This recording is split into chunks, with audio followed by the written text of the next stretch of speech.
जनाब स्पीकर,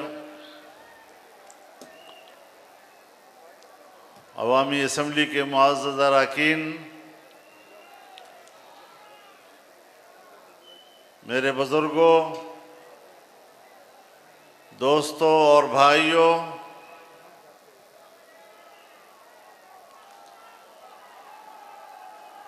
मुझे याद है कई साल कबल हम इसी मकाम पर इकट्ठे हुए थे।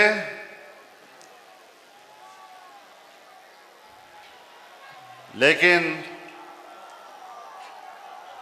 आज उसी मकाम पर जब आपकी तादाद को देखता हूं, वो भी उस मिलियन मार्च से बहुत ज़्यादा,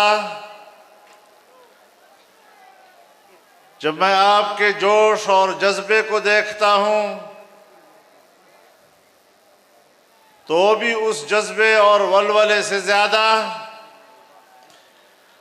और आपने एक बार फिर पाकिस्तान के सियाह सफ़ेद के मालिकों को ये पैगाम दे दिया है कि हम इस मुल्क के लिए आपकी जाली असम्बलियों को कबूल नहीं कर रहे। हमने एक बार फिर उनको वाज़ेह पैगाम दे दिया है कि आपकी धांधलियों की पैदावार हुकूमत अवाम की नुमाइंदा नहीं है। ये हुकूमतें, ये असम्बलियाँ एस्टेब्लिशमेंट की नुमाइंदा तो हो सकती हैं, लेकिन इसे पाकिस्तान के अवाम का नुमाइंदा कहना मेरे नज़दीक पाकिस्तान के अवाम की तौहीन है। हम अपनी कौम की तौहीन बर्दाश्त नहीं कर सकते। आज हम अपनी कौम और इस मुल्क के अवाम के इज्जत नफ्स का मुकद्दमा लेकर मैदान में आए हैं। आज हम अपने अवाम के वोट के हक का मुकद्दमा लेकर मैदान में आए हैं। और मुझे एक दो दिन कबल अफवाज पाकिस्तान के एक तर्जुमान की प्रेस कॉन्फ्रेंस, जो गालिबन 3 घंटों पर मुहित थी,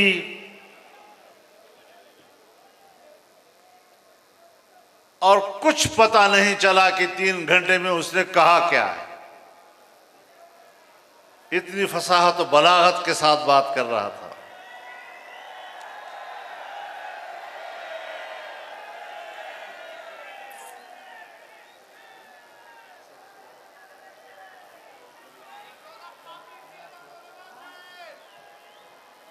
वो बज़ाहिर तो तासुर दे रहा था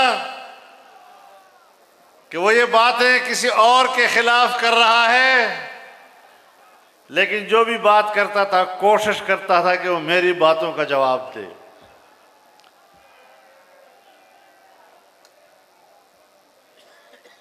मैं जिस जगह पे खड़ा हूं किसी दलील से हूं।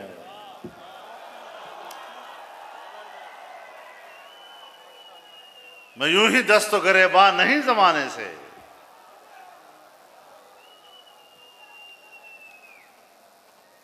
हमें क्या पड़ी है 10 लाख लोगों को इस मैदान में लाना, सफर करके यहां आना, सफर और मौसम की तकलीफ बर्दाश्त करना, फिर कहता है कि इलेक्शन के हवाले से फौज का कोई रोल नहीं।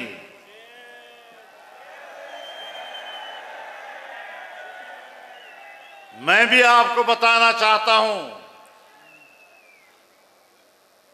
मैं भी बताना चाहता हूं कि आईन में,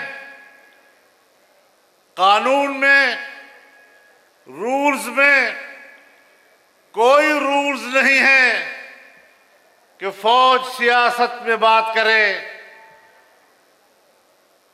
और मैं भी मानता हूं कि आईन और कानून के रू से तुम्हारा कोई रोल नहीं, लेकिन ये सारा रोला ही तेरा है।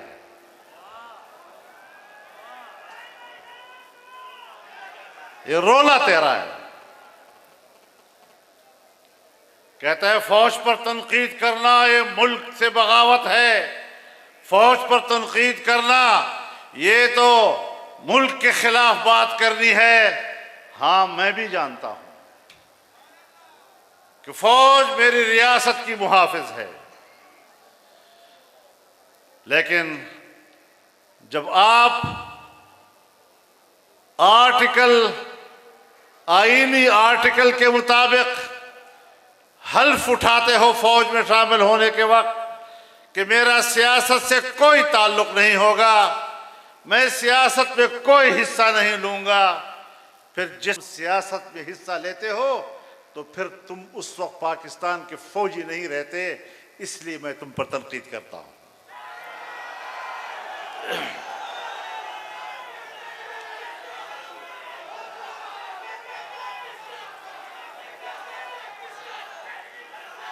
मैं मुल्क में कोई अंधी सियासत नहीं कर रहा। मैं मुल्क के आर्मी चीफ को भी जानता हूं, ISI के चीफ को भी जानता हूं, मैं मुक्तदरा को भी जानता हूं। मैं 40 साल से ज्यादा अरसा पाकिस्तानी सियासत से वाबस्ता रहकर किस चीज से अब नावाकिफ हूं कि तुम मुझे सफाई दोगे कि मैंने सियासत में हिस्सा लेना है या नहीं। मेरा दावा आपके खिलाफ यह है कि तुमने सियासत में हिस्सा लिया है, उसके बाद तुम पाकिस्तान के फौजी नहीं रहे कि मेरे ऊपर तुम्हारा एहतराम लाजिम है। हाँ, वापस फौजी बन जाओ, वापस फौजी बन जाओ, जहां से निकले वही खड़े हो जाओ। मैं आपके शाना बशाना खड़ा हो जाऊंगा। शायद या तुमने मुझे नहीं पहचाना या मैंने तुम्हें नहीं पहचाना, लेकिन मुझे पूरी तरह इत्मीनान है कि मैंने आपको ठीक समझा है। मुझे आपके बारे में अपनी राय देने में कोई किसी किस्म का तरद्दुद नहीं है। मेरे मोहतरम दोस्तों, पाकिस्तान के क़याम में तुम्हारा कोई रोल नहीं। पाकिस्तान को पाकिस्तान के हिंदुस्तान के मुसलमानों ने बनाया, अवाम ने बनाया, कुर्बानियां दी और उन कुर्बानियों के नतीजे में पाकिस्तान बना है। और पाकिस्तान का झंडा तुमने नहीं लहराया, पाकिस्तान का झंडा हमने लहराया है।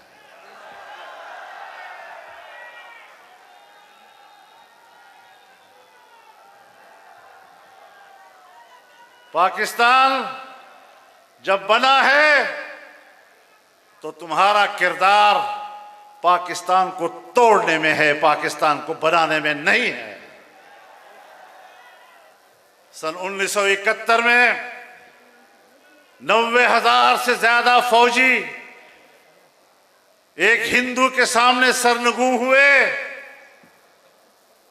तुम्हारे किरदार ने हमारी नाक काटी थी।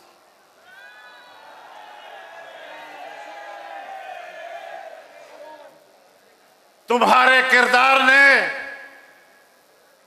कौम के सिरों पर जिल्लत और रुसवाई का टोकरा रखा था। हम भी आपको जानते हैं और आप भी हमें जानते हैं। और तुम अगर वर्दी पहनकर मुझ पर कोई रौब डालने की कोशिश करते हो तो मैं आपको बताना चाहता हूं कि तुम सारे मिलकर भी मेरे जिस्म पर रूह तक नहीं रेंगती थी।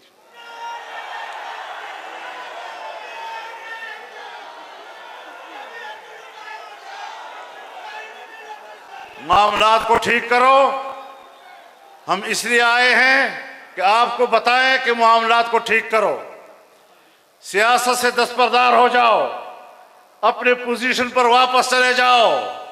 और मैं ये भी आज आपकी ताईद से कहना चाहता हूं, आपकी ताईद से कहना चाहता हूं कि आपको कबायली इलाकों से निकलना होगा।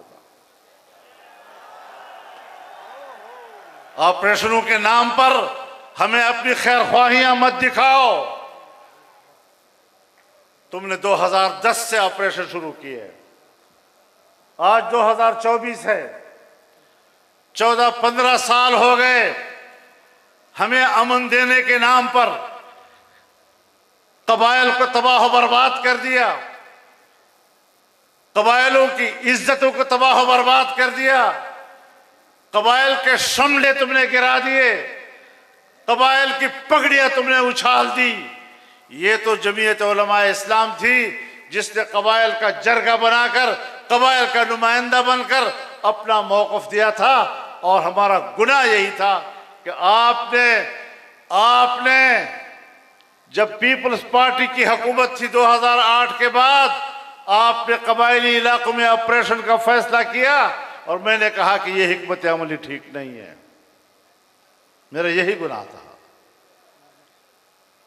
और अगर मेरी राय गलत थी तो फिर आज तक दहशतगर्दी खत्म क्यों नहीं हुई? फिर आज तक दहशतगर्द क्यों मौजूद हैं? तुमने अफगानिस्तान की सरहद पे बाड़ लगाया।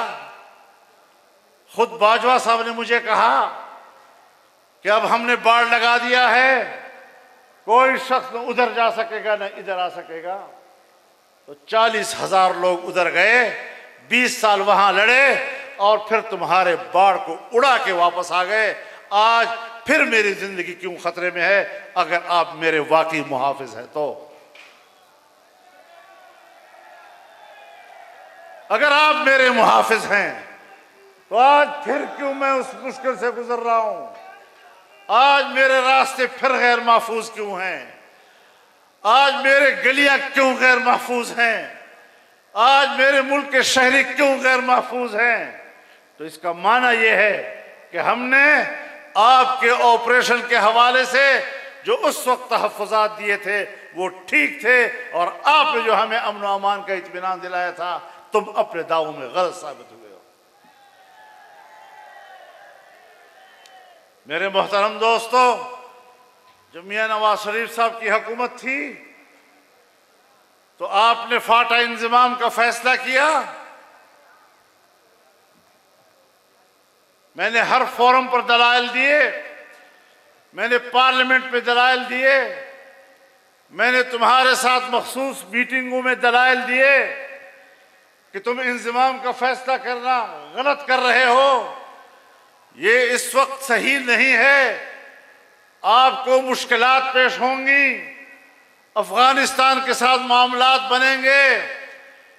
लेकिन हमारी बात नहीं मानी गई और हमारा गुनाह यही था कि हमने एक ऐसी बात आपसे कही जिसको आपने हमारे साथ मीटिंगों में तस्लीम किया, और फिर जब आप मान गए मेरे साथ 4 पॉइंट्स पर इत्तेफाक कर लिया तुम लोगों ने, तो फिर क्यों मेरे पास पाकिस्तान के अंदर ड्यूटी देने वाला एक अमरीकी अफसर मेरे घर खुद क्यों आया? फिर वो मुझे क्यों पूछता है कि आप क्यों मुखालफत कर रहे हैं? फिर वो मुझे क्यों कहता है कि आपको इंतजाम करना पड़ेगा? अब मैं ये फैसला आपका मानूं या तुम्हारे अकाउं का मानूं? मेरा गुनाह ये था कि मैंने फैसले से इख्तिलाफ राय किया था और मैंने आपसे कहा था कि जो कुछ तुम कर रहे हो वो गलत कर रहे हो। आज जाओ, आप खैबर पख्तूनख्वा के लोग बेहतर तौर पर फाटा के हालात का जायजा ले सकते हैं। आप बताएं कि फाटा की सूरत हाल अब क्या है?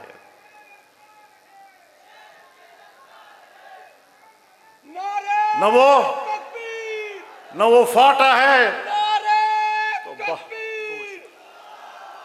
तो मुझे बात करने दो यार, मुझे बात करने दो। मैं बात करना चाहता हूं कि आज मैं आपसे पूछना चाहता हूं कि फाटा के अवाम कहां खड़े हैं? न इधर के रहे न उधर के रहे। तुमने कहा था कि हम 10 साल में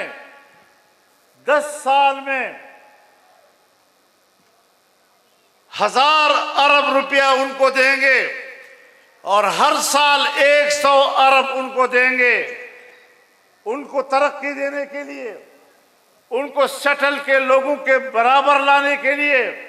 आज 8 साल गुजर गए हैं उसके, और आज तक तुम 100 अरब भी पूरे नहीं कर सके हो उनको, चजाए कि आप 900 अरब मजीद उनको देंगे। क्यों धोखा किया आपने? क्यों बाहर का इशारा कबूल किया अपने मुल्क के अंदर? क्यों अपनी खुद मुख्तारी को बेचा?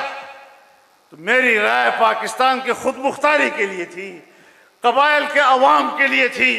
और मैंने आपसे यह भी कहा था कि कबाइल से पूछ लो, अगर वो चाहते हैं इंतजाम करना तो रेफरेंडम करा दो, अगर कबाइल की ख्वाहिश है मुझे कोई एतराज नहीं होगा। आज आपके इस तारीखी इज्तिमा के सामने फिर मैं एक दफा कहता हूं कि अगर उस वक्त रेफरेंडम नहीं था, अब तो उन्होंने मजा चख लिया होगा, अब तो 8 साल के बाद वो मुतमईन होंगे। आज रेफरेंडम करा दो, कबाइली अवाम अपनी पोजीशन पर वापस जाना चाहते हैं या तुम्हारे इंतजाम को कबूल करते हैं। आज चैलेंज करता हूं तुम्हें, कौम से पूछो। मुझे याद है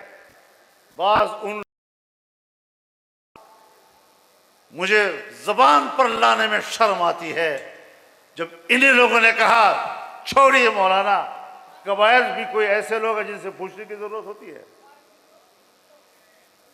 मैं अपने आवाम के बारे में तुम्हारी राय जानता हूं।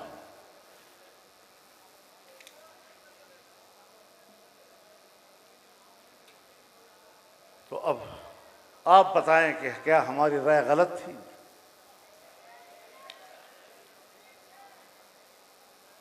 हमें पाकिस्तान में मेगा प्रोजेक्ट्स चाहिए थे। किसके इशारे पर तुमने मेगा प्रोजेक्ट्स रुकवाए? मैंने आपसे यह कहा था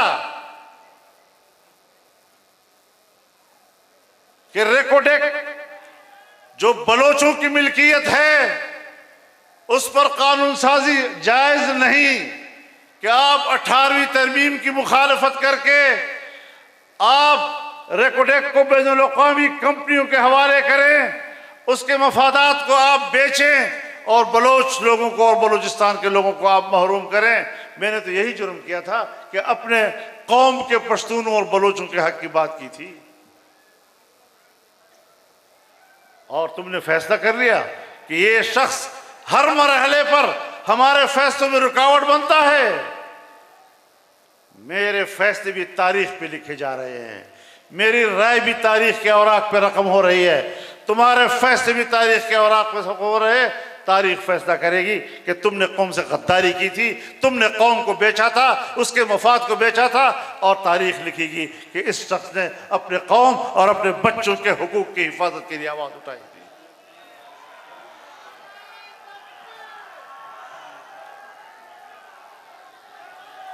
हम बिला वजह नहीं लड़ा करते, हमें किसी से लड़ने का शौक नहीं है।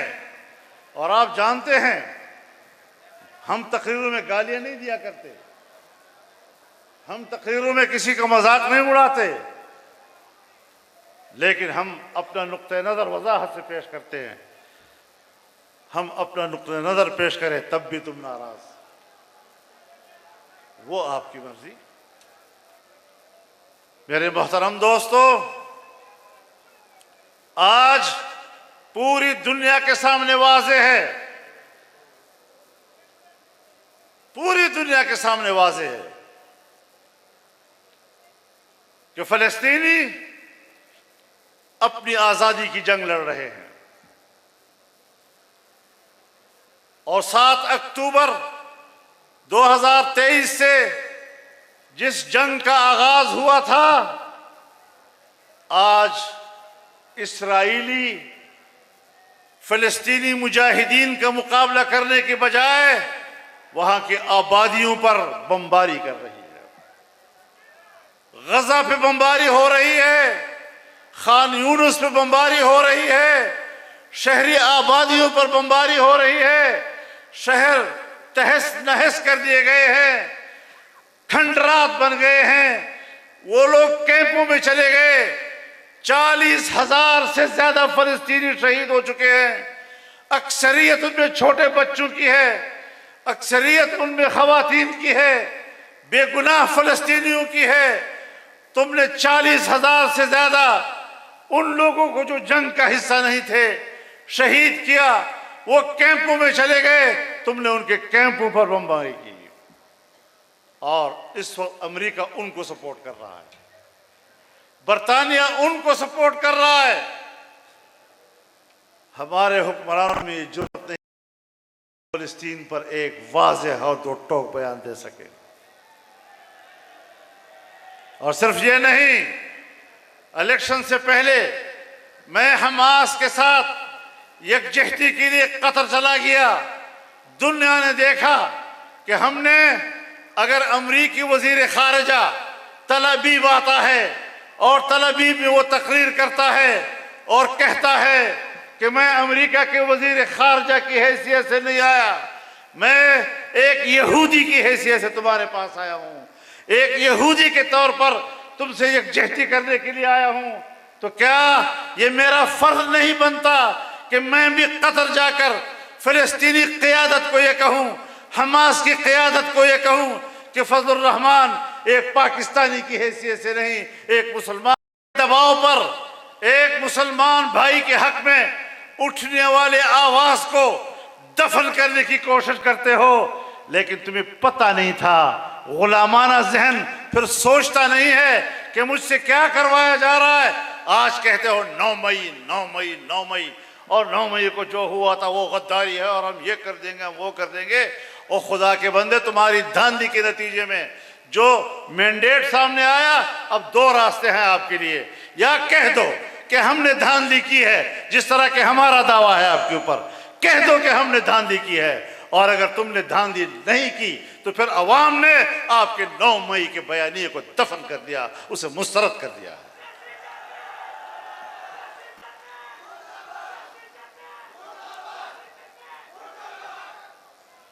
मेरे मोहतरम दोस्तों, हमारा मौक़िफ़ हर वक्त सही और वाज़ेह रहा है। हमने 2 टोक बात की है।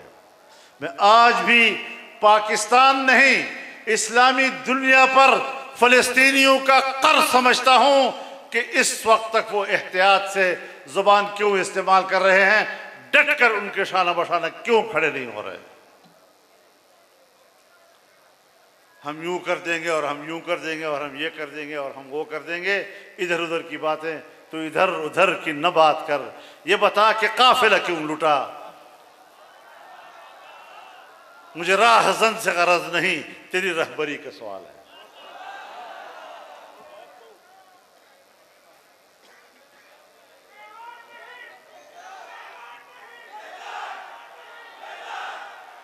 तो इसलिए हमने ऐलान कर दिया कि अब फैसले ऐवान में नहीं, मैदान में होंगे। और पेशावर का ये मैदान जो कई किलोमीटर तक आपने भर दिया है, अगर वो ये समझते हैं कि अवाम होते क्या हैं, अवाम होते क्या हैं, तुम्हें भेड़ बकरियों की तरह समझते हैं, जैसे चाहे वो हमें हांकें, तो यह अभी तक मुल्क मरा नहीं है। अभी तक जमीयत उलमा जिंदा है, अभी तक फजलुर रहमान जिंदा है।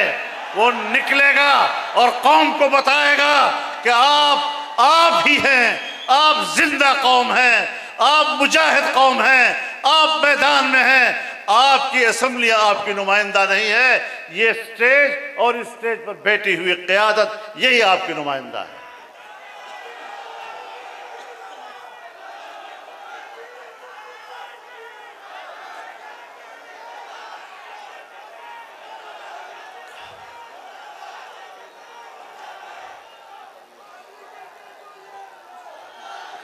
तो मेरे मोहतरम दोस्तों,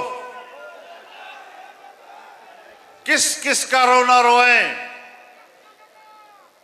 किस किस का रोना रोएं।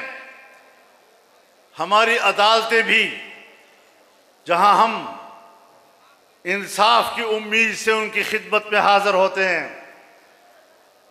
न हाजिर हों तब भी हम गुनाहगार, और हम हाजिर होते हैं तब भी 50 साल के बाद सुप्रीम कोर्ट मुझे कहती है कि वो 50 साल पहले जिस सुप्रीम कोर्ट ने जुल्फकार अली भुट्टो को फांसी की सजा दी थी वो गलत थी।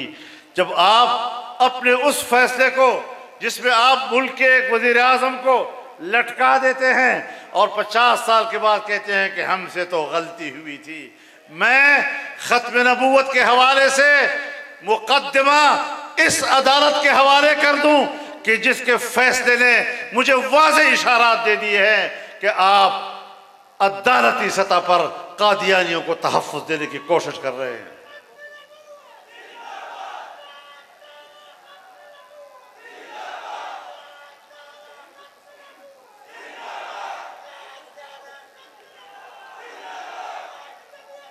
ये हमारी अदालतें फैसला पहले कर दिया और इल्मी लिहाज से जाहिलाना फैसला किया कि हर एक को अपने मजहब की तबलीग करना जायज़ है। बाबा, उसके लिए भी कोई कानून है, कोई तरीक़ाकार है उसका?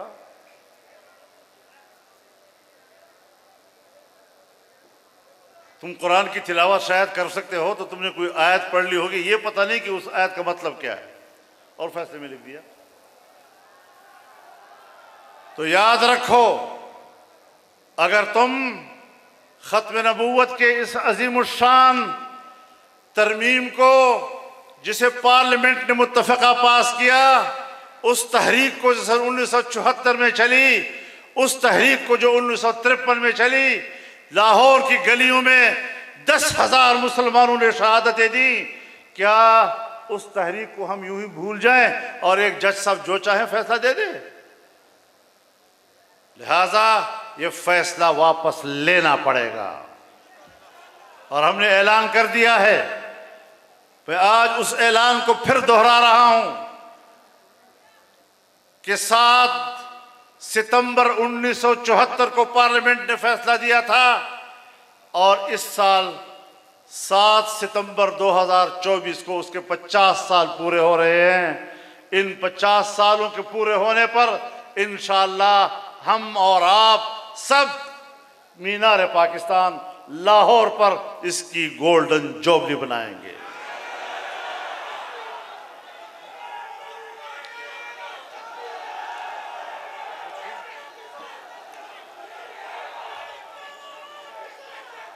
और ये भी बता देना चाहता हूं कि जो काफिला चीन से रवाना हुआ था, फिर कराची पहुंचा और वो काफिला आज यहां पेशावर में पड़ाव डाले हुए है। ये अज़ीमुश्शान लाखों इंसानों का इज्तिमा जो इस पूरे सूबे के अवाम की नुमाइंदगी कर रहा है, इंशाअल्लाह 1 जून को ये तहरीक, ये काफिला आगे बढ़ेगा और मुजफ्फरगढ़ में जनूबी पंजाब का बहुत बड़ा मिलियन मार्च और बहुत बड़ी अवामी असम्बली मुनाक़द करेगा।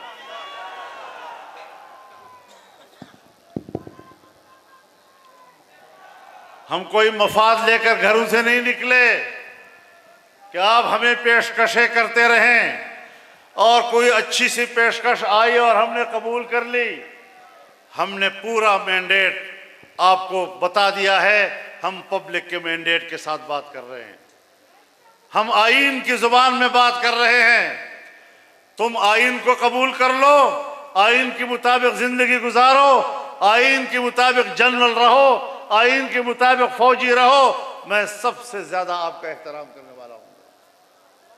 अगर मैं फौजी नहीं बन सकता, अगर मैं फौज की वर्दी नहीं पहन सकता और मेरे लिए जायज नहीं है, मेरा आईन और कानून मुझे इसकी इजाजत नहीं देता, आप कौन होते हैं कि मेरा लिबास पहनकर सियासी मैदान में आकर सियासी किरदार अदा करो? नारे तकबीर, जमीयत उलमा इस्लाम, कायदे मिल्लत इस्लामिया मौलाना फजलुर रहमान। ये है सारी वो सूरत हाल जो हमने अपनाई है। तो याद रखो, ये इज्तिमा, ये अवामी असम्बली इत्तिफाक राय के साथ 8 फरवरी 2024 के इंतखाबात के नताइज को मुस्तरद करती है।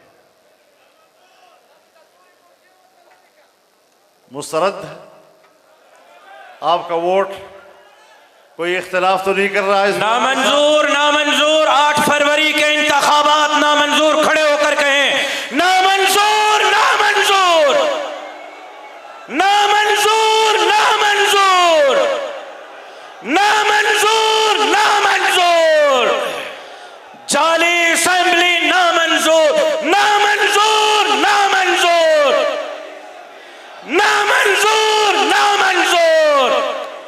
और इंतखाबात में मुदाखलत नामंजूर, नामंजूर, नामंजूर, नामंजूर, नामंजूर। मेरे मोहतरम दोस्तों, बात दलाइल के साथ होगी, दोस्त धमकी नहीं चलेगी। अगर आपका ये ख्याल है कि एक रौबदार किस्म का धमकियों भरा बयान देकर आप हमें खामोश कर लेंगे, हम आपको खामोश करने आए हैं, खुद बोलने के लिए निकले हैं। लब्बैक, लब्बैक, अल्लाहुम्मा लब्बैक, लब्बैक, लब्बैक, लब्बैक, लब्बैक, लब्बैक, लब्बैक, लब्बैक, लब्बैक।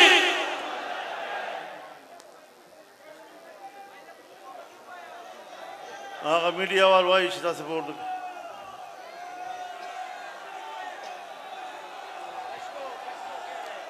जमादा सुमर खबर चिता सो और दले दावे खुप उर्दू के, लेकिन वेद पख्तो प लहजा के।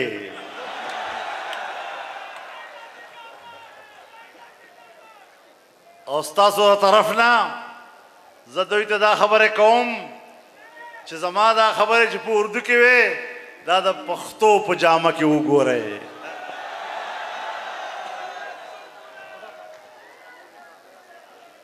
दा सर च जिसम माने बरा खकारी दा इज्जत वाड़ी इज्जत और च इज्जत नहीं बे लरे का जिसम बोझ दा। कायद तेरी जुर्रत को, कायद तेरी जुर्रत को, कायद तेरी जुर्रत को, कायद तेरी शुजाअत को, कायद तेरी शुजाअत को।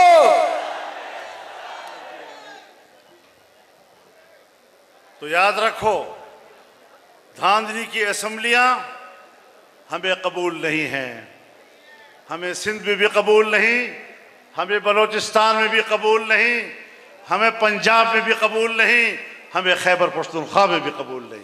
जाली असेंबली, जाली असेंबली, जाली असेंबली। और ये अवामी तहरीक आगे बढ़ेगी, ये सिर्फ जलसों तक अब महदूद नहीं रहेगी। मेरे साथियों, मैं आपकी कुव्वत से बातें कर रहा हूँ।